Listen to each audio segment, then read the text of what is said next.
The world was burning. For nearly half a century, one name had become a whisper of terror, a synonym for total destruction: the Mongols. From the shores of the Pacific to the fields of Poland, their horde had crushed every army, toppled every wall, and wiped out the greatest empires of the age. They were less an army and more a force of nature, an unstoppable tide that left only shattered kingdoms in its wake.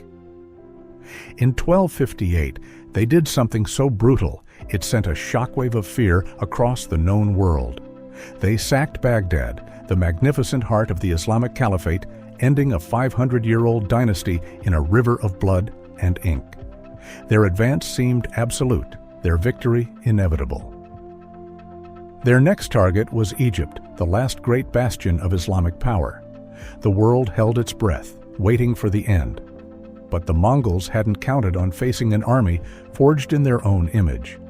An army born from slavery, a brotherhood of warriors who would not only match their ferocity, but turn their own tactics against them. They hadn't counted on a brilliant, desperate trap laid at a place called Ain Jalut, the Spring of Goliath, a trap that would not just stop the unstoppable, but change the course of history forever. To really get how huge the Mamluks' achievement was, you have to understand the cataclysm they were up against. The Mongol Empire of the 13th century was unlike anything the world had ever seen.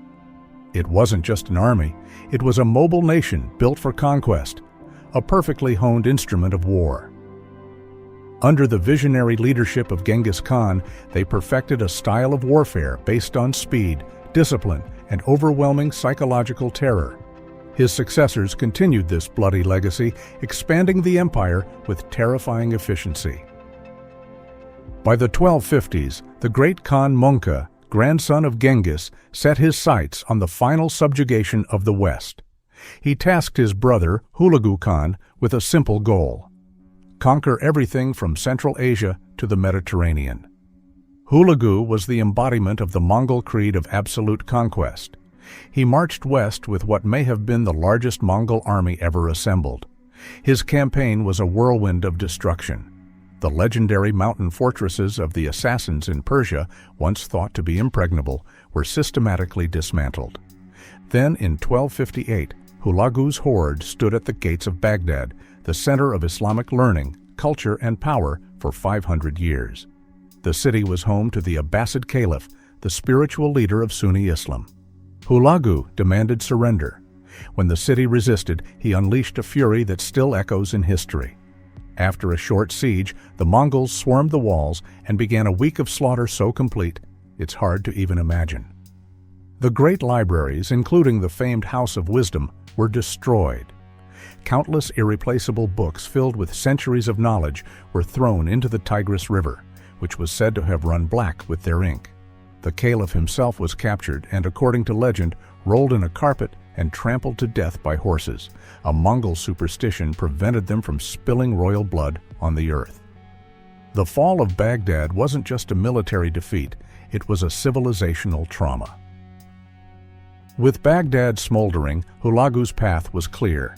His army stormed into Syria, taking Aleppo, and then accepting the surrender of Damascus. The Mongol tide had reached the Mediterranean. Only one power was left to defy them: the Mamluk Sultanate in Egypt. From his new base in Syria, Hulagu sent envoys to the Mamluk Sultan in Cairo, a man named Saif al-Din Qutuz. The message was the standard Mongol ultimatum, dripping with menace: surrender or be annihilated. It read, in part, "We have conquered vast areas, massacring all the people. Fortresses will not detain us, nor armies stop us. We shall shatter your mosques, kill your children and old men together." This was the moment of truth. For any other ruler, looking at what happened to Baghdad, surrender would have seemed like the only sane choice. But Qutuz was no ordinary ruler. His response was one of stunning defiance. He ordered the Mongol envoys to be executed, their heads severed and mounted on the great Bab Zuwayla Gate of Cairo for everyone to see. It was the ultimate middle finger, a declaration of war from which there was no turning back. The line had been drawn. Egypt would not bow. To challenge the most feared military machine on the planet, you needed a special kind of army. And in a strange twist of history, Egypt had one, an army whose origins were as brutal as they were unique. They were the Mamluks. The word Mamluk means one who is owned, or slave. For centuries, the sultans of Egypt had built their power on the backs of these slave soldiers. Most were young boys of Turkic Kipchak origin from the Eurasian steppes, captured in battle or sold into slavery. They were torn from their homes, brought to Cairo, converted to Islam, and from that moment on, their lives were dedicated to a single purpose: war. From a young age, they were put through a relentless training regimen in the barracks of the Cairo citadel. Isolated from the world, their only family was their unit, their only father, the officer who trained them. Their whole life revolved around mastering combat, and crucially, they were trained as steppe warriors. They became masters of the horse, and more importantly, expert horse archers, able to fire powerful composite bows with deadly accuracy at a full gallop. In essence, the sultans had accidentally created an army that mirrored the very skills of the Mongols. They were anti-Mongols, forged from the same steppe warrior tradition, but with the added benefits of heavy armor and professional discipline. These weren't conscripts or feudal soldiers fighting for a distant lord. They were a permanent, professional warrior class. But this system had a predictable side effect. The Mamluks, knowing they were the real power, eventually took that power for themselves. By 1250, they had overthrown their masters and started their own dynasty. But their rule was a viper's nest of ambition, marked by betrayals and assassinations. Two men would rise from this chaos to face the Mongol storm. The first was the Sultan himself, Saif al-Din Qutuz.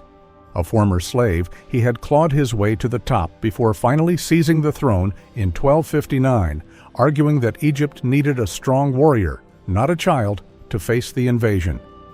Qutuz was a man defined by the crisis he was destined to meet. The second was a man even more brilliant and far more ambitious, Baibars al-Bundukdari. Baibars was a military genius.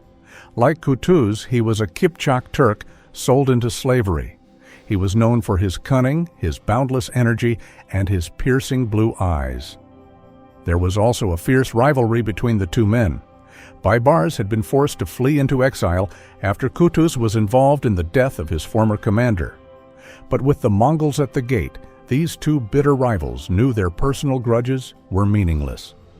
Baibars offered his loyalty to Qutuz, forming a tense but necessary alliance.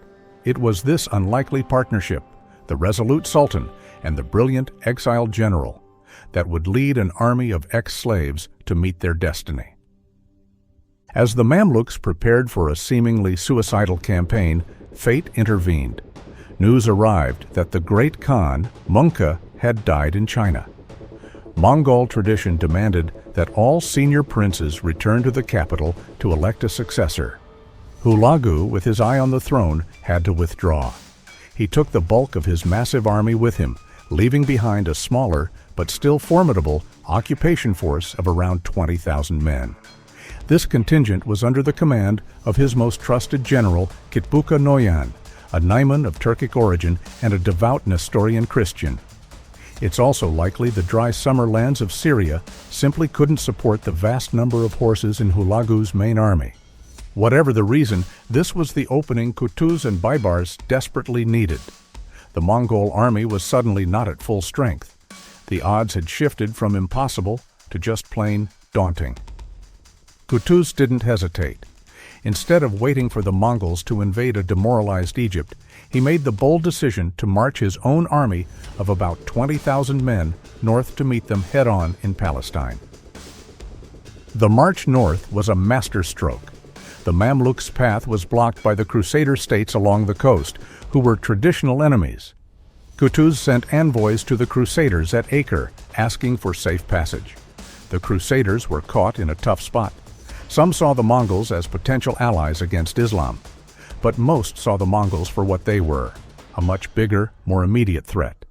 They chose neutrality, allowing the Mamluk army to pass unmolested. Qutuz and Baibars advanced to the Jezreel Valley and chose their battleground. a place called Ain Jalut, the spring of Goliath. According to tradition, this was where David had slain the giant Goliath. The symbolism wasn't lost on anyone.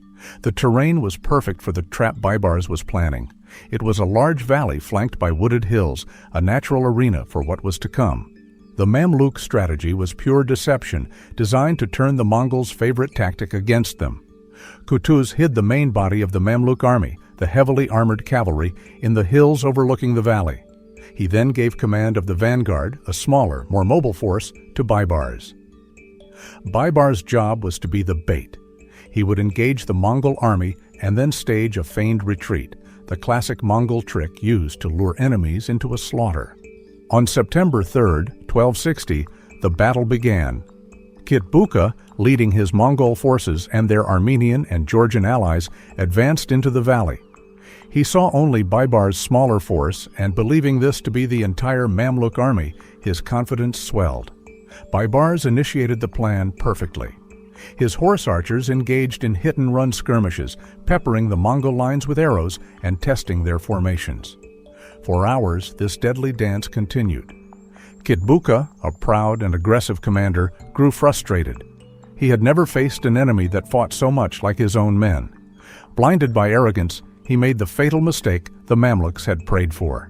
He ordered an all-out charge to crush this impudent little army once and for all.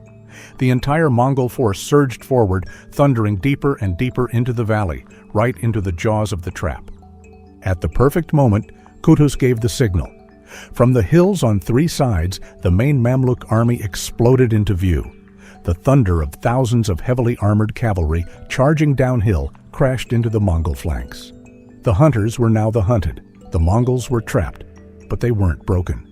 They were some of the finest warriors on earth, and they fought back with terrifying ferocity. They absorbed the initial charge and launched a counterattack that actually broke the Mamluk left wing. For a horrifying moment, it seemed the plan was failing. This was the tipping point. Seeing his army on the verge of collapse, Sultan Qutuz ripped off his helmet so his men could see his face, galloped towards the chaos, and roared the battle cry, "Wa Islama! Oh, for Islam!" He personally led his reserves into the fight, plugging the gap and rallying his troops. Inspired by their Sultan's courage, the Mamluks found new strength and pushed back with renewed fury.